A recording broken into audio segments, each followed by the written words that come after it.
Hello everyone, welcome back to NJ classes. Guys, previous video के अंदर हमने किया था फ्लैजिला, पिलाई एंड फिम्ब्रियाई। आई होप कि आपने अभी तक वो वीडियो देख ली होगी। गाइस, आज की क्लास में हम करने वाले हैं न्यूक्लियोइड। Is it clear? तो चलिए स्टार्ट करते हैं। तो आज का हमारा टॉपिक है न्यूक्लियोइड। ठीक है, तो अभी देखिए, न्यूक्लियोइड टॉपिक स्टार्ट करने से पहले गाइस मैं आपसे ये पूछना चाहती हूँ कि क्या यूकेरियोटिक सेल के अंदर न्यूक्लियस होता है? अगर मैं आपसे पूछूं कि क्या यूकेरियोटिक सेल के अंदर न्यूक्लियस होता है, तो आपका आंसर क्या होगा? डेफिनेटली आपका आंसर होगा यस, यूकेरियोटिक सेल के अंदर न्यूक्लियस प्रेजेंट होता है। ठीक है, अगर यही क्वेश्चन गाइस मैं आपको प्रोकैरियोटिक सेल के लिए पूछूं कि क्या प्रोकैरियोटिक सेल के अंदर न्यूक्लियस होगा? क्या प्रोकैरियोटिक सेल के अंदर न्यूक्लियस होगा? तो बताइए क्या आंसर होगा? तो हो सकता है कि आप में से कुछ का आंसर हो यस, कुछ का आंसर हो नो। तो गाइस मैं आपको बता दे रही हूँ कि जो प्रोकैरियोटिक सेल है ना, उसके अंदर न्यूक्लियस प्रेजेंट नहीं होता। ठीक है, उसके अंदर न्यूक्लियस प्रेजेंट नहीं होगा। तो फिर आपका आंसर क्वेश्चन होगा कि फिर प्रोकैरियोटिक सेल के अंदर प्रेजेंट क्या होता है? तो प्रोकैरियोटिक सेल के अंदर क्या प्रेजेंट होता है? देखिए, प्रोकैरियोटिक कितने वर्ड से मिलकर बना है? ये टू, प्रो प्लस कैरियन। ठीक है, प्रो प्लस कैरियन। तो प्रो का मतलब क्या है यहाँ पे? प्रिमिटिव। क्या मतलब है प्रो का यहाँ पे? प्रिमिटिव। और इसका मतलब क्या है? न्यूक्लियस। तो इट मीन्स यहाँ पे क्या प्रेजेंट होगा? परमिटिव न्यूक्लियस प्रेजेंट होगा। ठीक है, परमिटिव न्यूक्लियस को भी क्या कहा गया है? न्यूक्लियोइड।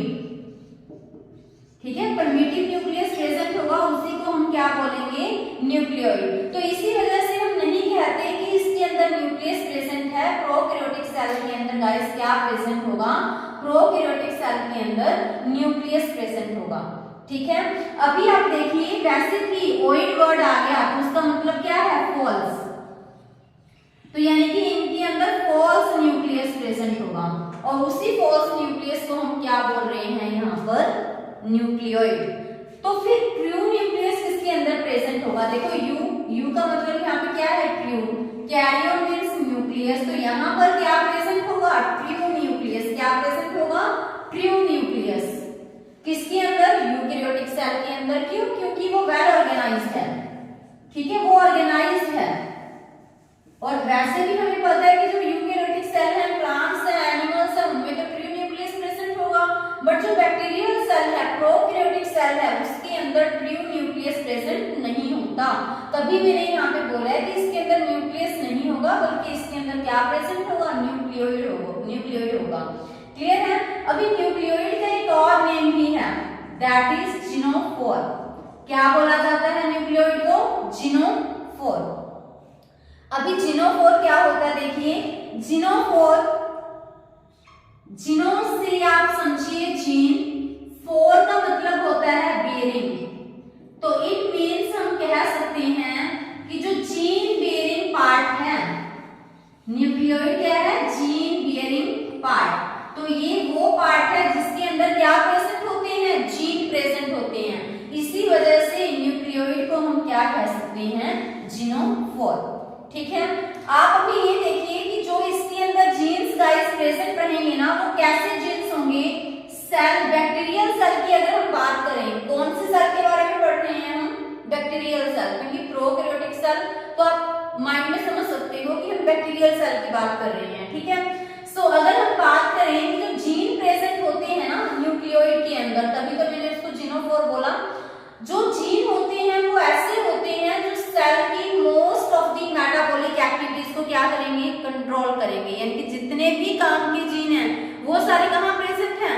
न्यूक्लियोइड के अंदर। ठीक है, तभी हम इसको क्या बोल देते हैं? Genomic DNA. क्या बोलेंगे इसको? Genomic DNA. ठीक है, क्योंकि जितने भी काम के जीन हैं, जितने भी इसेंशियल जीन हैं, वो सारे कहाँ प्रेजेंट होते हैं? यही प्रेजेंट होते हैं किसके अंदर? न्यूक्लियोइड के अंदर।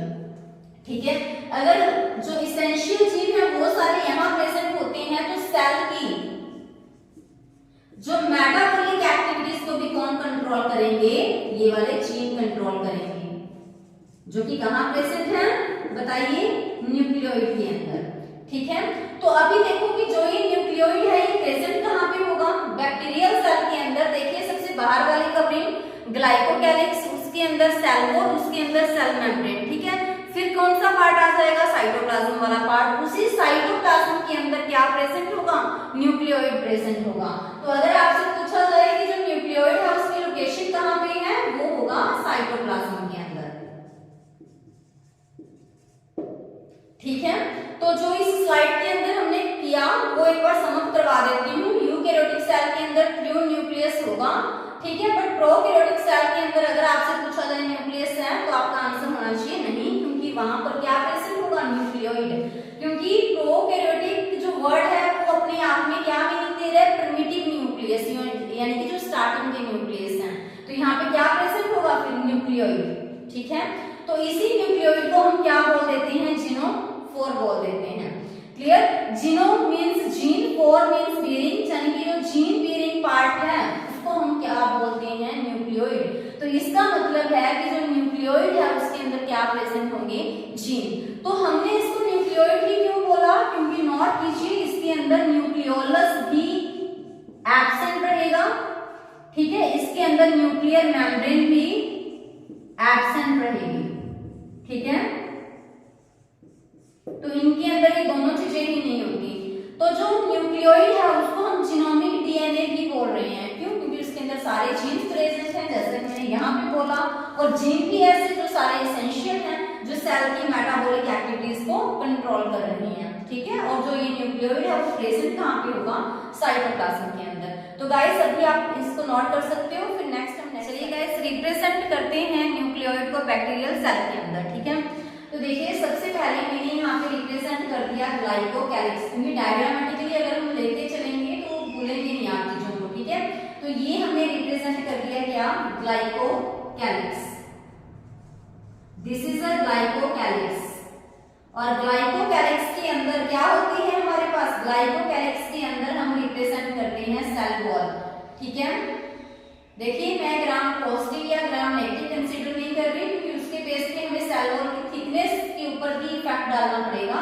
हम यहाँ पर जर्नल बना रहे हैं। ठीक है, क्योंकि जो मेन फोकस है हमारा वो हम न्यूक्लियोइड टॉपिक के ऊपर कर रहे हैं। ठीक है, सो देखिए ये क्या हो जाएगा हमारे पास, इसको हम बोलेंगे सेल वॉल। तो सेल वॉल के अंदर गाइस एक स्ट्रक्चर और प्रेजेंट होगा जिसको हम क्या कह देते हैं, सेल मेम्ब्रेन। क्या बोलेंगे इसको हम, cell membrane. So this structure is cell membrane. तो ये स्ट्रक्चर होगा हमारे पास, ये क्या होगा, सेल मेम्ब्रेन। क्लियर है, तो इस तरह से हमने तीनों मेम्ब्रेन रिप्रेजेंट कर दी है, ग्लाइकोकैलिक्स भी, सेल वॉल भी और सेल मेम्ब्रेन भी। तो ये वाला पार्ट है गाइस वो क्या है, साइटोप्लाज्म है। कौन सा पार्ट है ये, साइटोप्लाज्म। और जैसा कि मैंने अभी आपको बताया कि साइटोप्लाज्म वाले पार्ट के अंदर ही क्या प्रेजेंट होगा, न्यूक्लियस नहीं बोलना हमें, न्यूक्लियोइड प्रेजेंट है। ठीक है, इसी साइटोप्लाज्म वाले पार्ट के अंदर क्या प्रेजेंट है, न्यूक्लियोइड। अभी आपको डाउट होगा कि फिर न्यूक्लियोइड को रिप्रेजेंट कैसे करें, तो आप मुझे ये बताइए कि जो डीएनए होता है ना, DNA that is deoxyribo nucleic acid. क्या है ये, डीऑक्सीराइबो न्यूक्लिक एसिड। ठीक है, तो अभी देखिए कि जो ये डीएनए है, अगर मैं नॉर्मली बात करूं, ठीक है, हम इससे हटके बात कर रहे हैं एक बार, कि जो डीएनए है देखो, अगर वो लीनियर है तो हम उसको कैसे रिप्रेजेंट करेंगे, और अगर वो सर्कुलर है देन हम उसको कैसे रिप्रेजेंट करेंगे। क्योंकि हमें पता है कि जो डीएनए है वो तो लीनियर भी हो सकता है और जो डीएनए है वो सर्कुलर भी हो सकता है।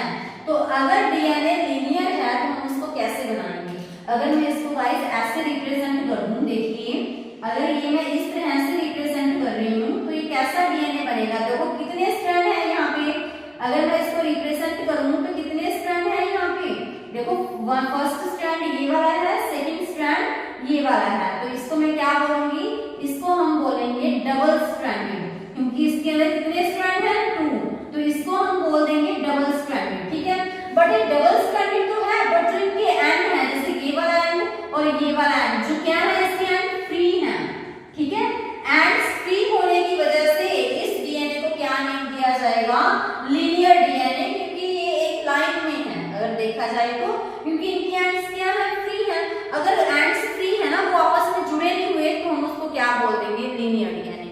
ठीक है, तो अगर एंड जोड़ दिए जाए, जैसे ये है, ये क्या है, अपने आप में लीनियर है ना, क्योंकि इनकी एंड्स देखो फ्री है। अगर इनको एंड्स को कंबाइन कर दिया जाए ऐसे, तो वो क्या बन जाएगा, सर्कुलर डीएनए। तो अगर मैं सर्कुलर डीएनए को रिप्रेजेंट करूं समहाउ, तो ऐसा कुछ बनेगा।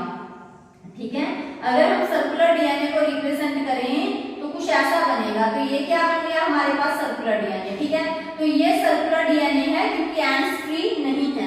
देखा जाए तो डबल स्ट्रैंडेड तो ये भी है ना, देखो ये भी क्या है, डबल स्ट्रैंडेड है। क्या है ये, डबल स्ट्रैंडेड, बट इसके एंड्स फ्री नहीं है। ठीक है, तो अगर एंड्स फ्री नहीं होंगे तो फिर हम उसको क्या बोलेंगे, सर्कुलर डीएनए। ठीक है, तो जो न्यूक्लियोइड है, न्यूक्लियोइड किस टाइप का डीएनए होगा बताइए, अगर लीनियर है या फिर सर्कुलर है।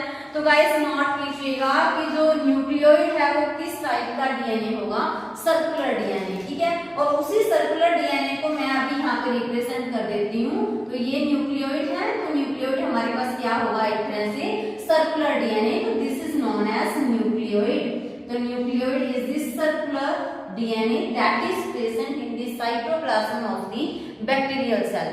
ठीक है, तो अभी देखो ये है क्या, वैसे डीएनए, क्या है ये, डीएनए। और कैसा डीएनए है ये बताइए, जो ये डीएनए है ये है सर्कुलर डीएनए।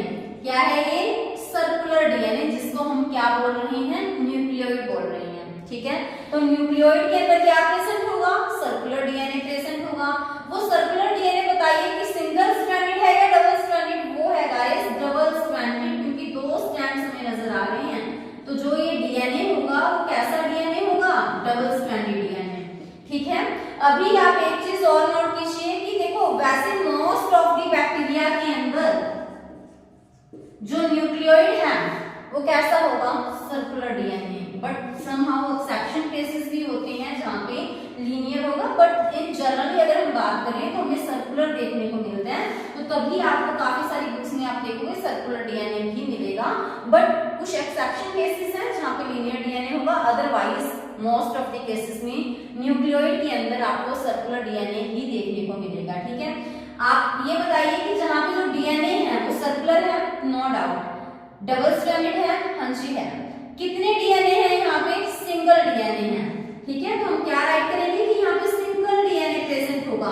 तो अगर डीएनए सिंगल है, इसी को बैक्टीरियल सेल में क्या कह दिया जाता है, क्रोमोसोम। तो आपने पढ़ा होगा कि जो प्रोकैरियोटिक सेल है उनके अंदर सिर्फ एक ही क्रोमोसोम होता है, बट यूकैरियोटिक सेल में एक से ज्यादा होते हैं। तो इसी डीएनए को ही क्या कंसीडर किया जाता है वहां पे, क्रोमोसोम। तो नोट कीजिए कि यहाँ पे सिंगल डीएनए होगा और सिंगल ही क्या होंगे, यहाँ पे क्रोमोसोम प्रेजेंट रहेंगे। सिंगल ही क्या प्रेजेंट रहेंगे, यहाँ पे क्रोमोसोम प्रेजेंट रहेंगे। ठीक है, तो इन चीजों को आप नोट कीजिए कि जो यहाँ पे डीएनए है ये सर्कुलर भी है, डबल स्ट्रैंडेड भी है, सिंगल भी है, और इट मींस यहाँ पे सिंगल क्रोमोसोम प्रेजेंट होगा। तभी कह दिया जाता है कि प्रोकैरियोटिक सेल में सिर्फ एक क्रोमोसोम होगा। इसको और क्या कह सकते हैं हम, इसको कह सकते हैं नेक्ड डीएनए। नेक्ड डीएनए क्यों कहा हमने इसको, क्योंकि इसके अंदर हिस्टोन प्रोटीन्स एब्सेंट होते हैं। इसके अंदर हिस्टोन प्रोटीन्स एब्सेंट होते हैं। तो देखो आपको पता है जनरली कि क्या होता है in case of eukaryotic cell. Eukaryotic cell के अंदर जो हिस्टोन ऑक्टामर है, हिस्टोन ऑक्टामर किससे मिलके बनेगा, देखो हिस्टोन प्रोटीन से ना। तो हिस्टोन ऑक्टामर के सराउंडिंग में क्या होता है, उसके चारों ओर डीएनए रैप होता है। ठीक है, इस तरह से पैकेजिंग होती है यूकैरियोटिक सेल के डीएनए की।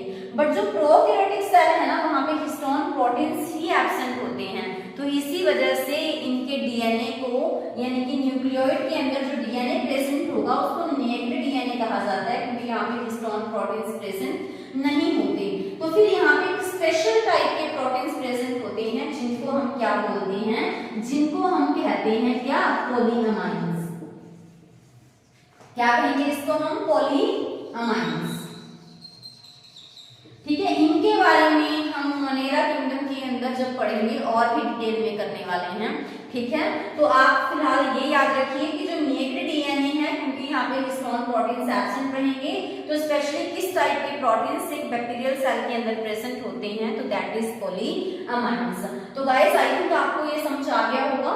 बाकी हम नेक्स्ट स्लाइड में गाइस तो चलिए करते हैं। देखिए प्रीवियस स्लाइड के अंदर हमने ये पढ़ा ना कि जो न्यूक्लियोइड है that is a single DNA, single chromosome वहां पे प्रेजेंट होगा, ठीक है, और वो नेक्ड डीएनए होता है। तो आप ये चीज भी नोट कीजिएगा कि वो कैसा होता है, हैप्लॉइड होता है, ठीक है। और आपने ये पढ़ा कि जो न्यूक्लियोइड डीएनए है, ठीक है, न्यूक्लियोइड है वहां पे क्या प्रेजेंट होगा, सिंगल डीएनए, ठीक है, सिंगल डीएनए वहां पे प्रेजेंट होगा। उसी को हमने क्या बोला था कि यहाँ पे सिंगल क्रोमोसोम प्रेजेंट होता है, ठीक है, क्लियर है। अभी इस चीज को देखिए कि जनरली ज्यादातर बैक्टीरिया के अंदर क्या प्रेजेंट होगा, सिंगल क्रोमोसोम, ठीक है, ज्यादातर बैक्टीरिया में सिंगल क्रोमोसोम होगा। बट कुछ ऐसे बैक्टीरिया भी हैं, मींस वो एक्सेप्शन केसेस में आएंगे, कुछ ऐसे बैक्टीरिया भी हैं जिनके अंदर एक से ज्यादा क्रोमोसोम होते हैं, तो वो आप नोट कीजिएगा, ठीक है।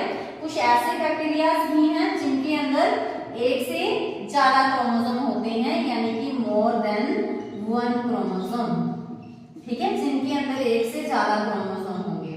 तो जिनके अंदर एक से ज्यादा क्रोमोसोम होते हैं ऐसे बैक्टीरिया, हाँ जी चलिए देखिए, फर्स्ट है एग्रोबैक्टीरियम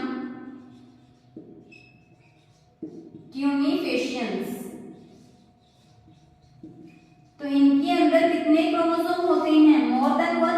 मोर देन वन के अंदर अगर हम देखें तो कितने क्रोमोसोम जनरली इनके अंदर प्रेजेंट होते हैं, 2 क्रोमोसोम। एक होगा गाइस यहाँ पे लीनियर और एक होगा यहाँ पे सर्कुलर, ठीक है। नेक्स्ट देखिए, नेक्स्ट है हमारे पास राइजोबियम,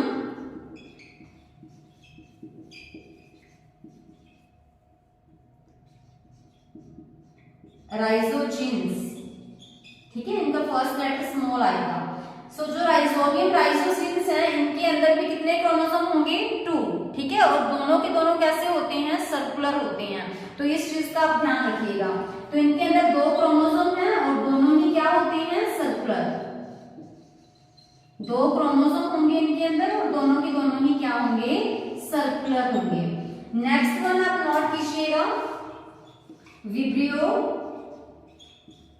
क्लेरम।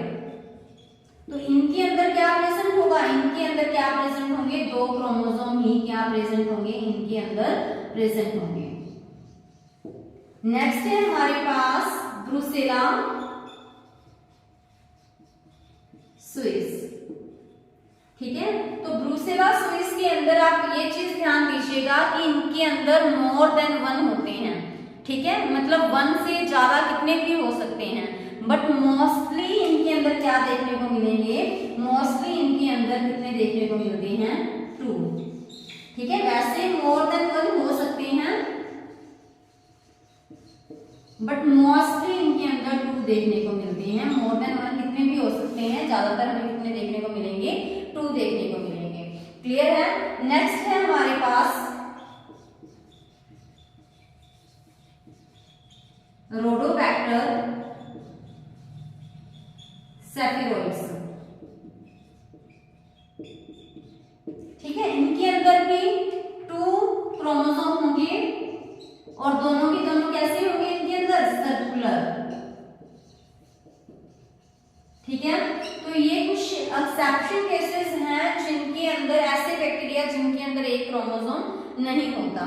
तो गाइस इनके एक्सेप्शन केसेस भी आपको अच्छे से कर लेने हैं। और गाइस ज्यादा से ज्यादा वीडियो को शेयर किया कीजिए अपने फ्रेंड्स के साथ, सो दैट सभी लोगों को इनका फायदा हो सके, ठीक है। अगर आपको कंटेंट अच्छा लगा तो आप वीडियो को लाइक जरूर करें और कमेंट बॉक्स में भी कमेंट जरूर करें। Thank you, have a nice